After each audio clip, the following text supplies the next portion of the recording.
या सूखा रखें जिससे कि हार्वेस्टर आपके खेत में इस तरीके से चल सके। उसके बाद दूसरा है कि आपके खेत में धान के फसल बहुत अधिक गिरे हुए या सोए हुए ना हो। नमस्कार किसान भाइयों, welcome to my YouTube channel farming with Piyush. अब धान के फसल कटाई के लिए तैयार हो चुके हैं और अब उन्हें काटने के लिए हमारे किसान भाई कई तरीक़ों का इस्तेमाल कर रहे हैं, जिसमें से एक तरीका है हार्वेस्टर या जिसे हम कंबाइन भी बोलते हैं। किसान भाइयों, यदि आप अपने धान के फसल को हार्वेस्टर से कटा रहे हैं तो इसके लिए आपको बहुत सारे बातों का ध्यान रखना होगा, जिससे कि आपके जो धान के फसल हैं वह बहुत कम बर्बाद होंगे और आपको अधिक से अधिक फसल जो है सही सलामत आपके घर में मिल जाएगा।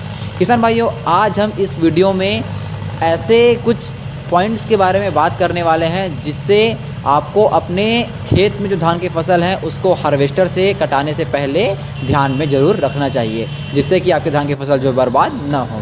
तो किसान भाइयों, वीडियो को बिना स्किप किए अंत तक ज़रूर देखिएगा। किसान भाइयों, यदि हम बात करें हार्वेस्टर से अपने खेत में जो धान की फसल उसको कटवाने का, किसान भाइयों उसके सबसे पहले ज़रूरी बात यह है कि जो हमारा खेत है वह गीला ना हो। किसान भाइयों, पहले आपको बता दूं कि हम बात कर रहे हैं नॉर्मल या जो बड़ा हार्वेस्टर है जिससे हम अपने खेत की धान कटाई कराते हैं। इसमें हम ट्रैक हार्वेस्टर या मिनी हार्वेस्टर की बात नहीं कर रहे हैं।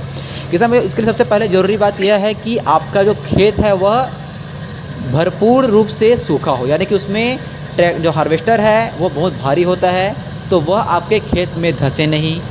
दूसरा बात है कि आपके जो खेत में जो धान की फसल है वो बहुत ही अधिक मात्रा में सोए हुए हो, यानी कि अधिक मात्रा में खेत में गिरे ना हो, क्योंकि यदि बहुत अधिक मात्रा में गिरे होंगे तो उससे क्या होगा, जो हमारा धान का फसल है वो ठीक तरीके से उठ नहीं पाएगा।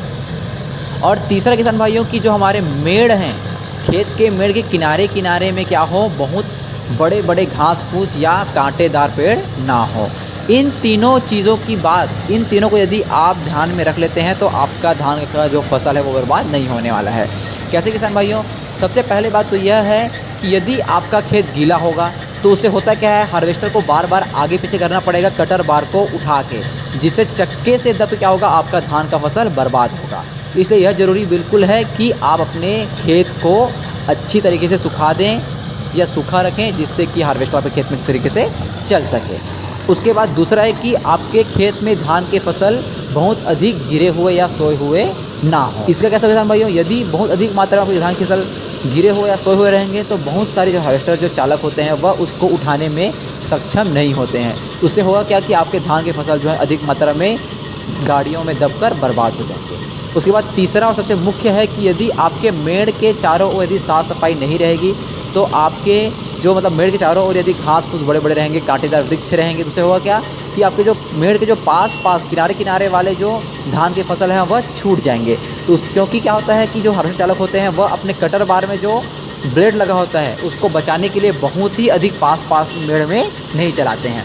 इससे होगा क्या कि आपको जो धान की फसल है उस टाइम पर नहीं कट पाएगा, तो उसके लिए आपको अलग से मजदूर करवा कर उसे कटवाना पड़ेगा, जो कि आपके लिए जो आपके लागत को और कटाने की लागत को अधिक बढ़ा देता है। तो किसान भाइयों, जब भी आप हार्वेस्टर से अपने धान के फसल कटवाएं तो इन तीनों बातों का ध्यान अवश्य रखेंगे किसान भाइयों, जिससे कि आपको क्या होगा, धान का फसल बर्बाद नहीं होगा और आपका लागत भी कम आएगा। किसान भाइयों, मैं आशा करता हूं कि आपको यह वीडियो अच्छी लगी होगी। यदि वीडियो अच्छी लगी होगी तो वीडियो को लाइक कर दें, चैनल को सब्सक्राइब कर लें और इसे अधिक से अधिक किसान भाइयों तक का शेयर कर दें।